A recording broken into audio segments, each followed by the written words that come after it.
तो middle east war ने तेल गैस संकट में इजाफा किया है और इससे दुनिया के तमाम देशों में एनर्जी क्राइसिस से हाल बेहाल हो गया है। लेकिन भारत पर अब सिर्फ खाड़ी देशों पर ऊर्जा के लिए भारत निर्भर नहीं है, बल्कि 41 देशों से खरीदारी कर रहा है। मिडिल ईस्ट युद्ध ने दुनिया की चिंता बढ़ाई है और होर्मुज स्ट्रेट बंद होने से तेल गैस का संकट भी खड़ा हो गया है। पाकिस्तान हो या बांग्लादेश या फिर अन्य किसी भी देश की बात करें जो इसके आयात पर निर्भर है, वो परेशान है। कई देशों को तो कोरोना महामारी के समय से जैसे नियम लागू करने पड़े हैं और इसका बड़ा उदाहरण पाकिस्तान और साउथ कोरिया है।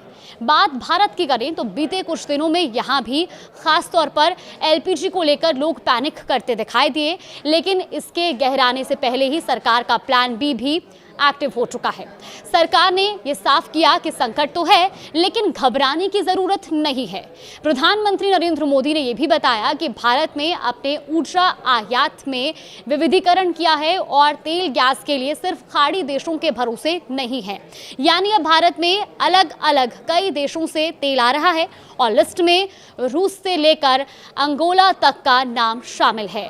भले ही अमेरिका होर्मुज को लेकर तमाम दावे कर रहा हो या फिर रिपोर्ट्स के मुताबिक ईरान भी सीमित जहाजों को आवाजाही की परमिशन देने की बात कर रहा हो, लेकिन होर्मुज क्राइसिस से जितनी हाय तौबा पाकिस्तान जैसे देशों में मची हुई है, भारत में ऐसी हालत नहीं है। और इसकी वजह है प्लान बी, जिसे संसद में प्रधानमंत्री नरेंद्र मोदी ने अपने संबोधन में समझाया। पीएम ने लोकसभा और राज्यसभा में अमेरिका, इजराइल और ईरान के बीच चल रही जंग की बात करते हुए कहा कि इस युद्ध से हालात चिंताजनक हैं, क्योंकि कच्चे तेल गैस की ज़रूरत का ज़्यादातर हिस्सा यहीं से आता है और होर्मुज से जहाज़ों की आवाजाही बंद होना बड़ी चुनौती बनता जा रहा है। हालांकि पीएम मोदी के मुताबिक भारत ने लगातार अपने आयात को डाइवर्सिफाई किया है और पहले जहां देश में सिर्फ 27 देशों से एनर्जी आयात किया जाता था, वो अब बढ़ाकर 41 देशों तक पहुंच चुका है। इससे संकट के समय में भी एनर्जी सप्लाई सुचारू रखने में मदद मिली है। वहीं ब्लूमबर्ग के मुताबिक हाल ही में होर्मुज में व्यवधान के बीच भारत ने रूस से 6 करोड़ बैरल तेल खरीदा है। अब आपको बताते हैं कि भारत में कहां से तेल गैस आ रहा है।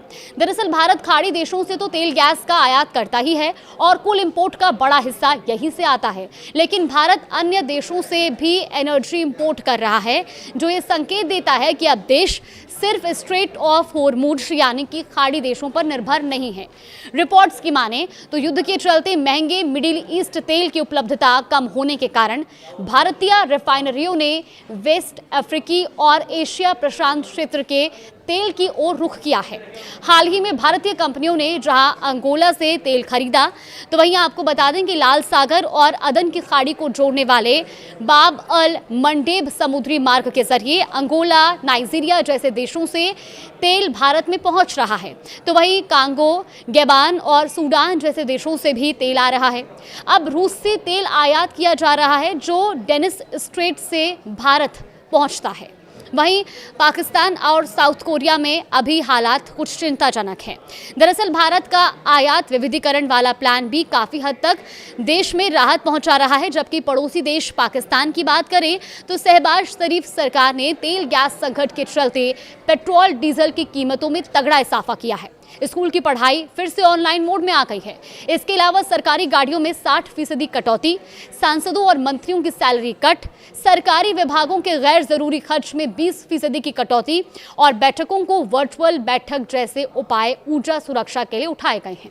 इसके अलावा साउथ कोरिया में भी बुरा हाल है और तेल गैस संकट के बीच वहां की सरकार ने नहाने धोने पर भी पाबंदियां लगाई हैं। रिपोर्ट्स के मुताबिक देश में लोगों से कम नहाने, सप्ताह के अंत में वॉशिंग मशीन का यूज कर कपड़े धोने की अपील की गई है। तो मोबाइल फोन या इलेक्ट्रिक चार्ज को सिर्फ दिन में चार्ज करने के लिए कहा गया है। अगर हम भारत की बात करें तो प्रधानमंत्री ने अपने संबोधन में आंकड़े पेश करते हुए बताया था कि भारत के पास 53 लाख टन से ज्यादा का रणनीतिक पेट्रोलियम रिजर्व है और हमने वैकल्पिक ईंधन के विकल्पों की ओर कदम बढ़ाए हैं जो भारत का भविष्य सुरक्षित करेंगे। भारत ने कच्चा तेल, एलएनजी, एलपीजी के आयात को 27 से बढ़ाकर जहां 41 देशों तक फैलाया, तो वहीं स्ट्रैटेजिक पेट्रोलियम रिजर्व को 53 लाख टन से बढ़ाकर 65 लाख टन तक पहुंचाने का कदम भी बढ़ाया है।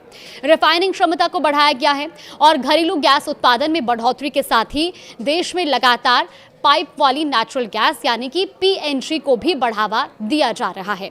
अब एलपीजी का आयात भी कई देशों से बढ़ा दिया गया है। दरअसल देश में घरेलू एलपीजी उत्पादन में बढ़ोतरी के साथ ही कई देशों से भारत में एलएनजी और एलपीजी की अतिरिक्त खेपें आई हैं। एलपीजी क्राइसिस के बीच बीते दिनों एक रिपोर्ट में सरकारी सूत्रों के हवाले से कहा गया था कि अल्जीरिया, ऑस्ट्रेलिया, कनाडा, नॉर्वे और अन्य देशों से एलएनजी और एलपीजी के अतिरिक्त भंडार वाले कार्गो आ रहे हैं। सरकार का प्लान भी माना जाने वाला ये विविधीकरण वर्तमान में उपजे संकट में कारगर साबित होता दिख रहा है। फिलहाल इसको लेकर आपका क्या मानना है, हमें कमेंट बॉक्स में जरूर बताएं।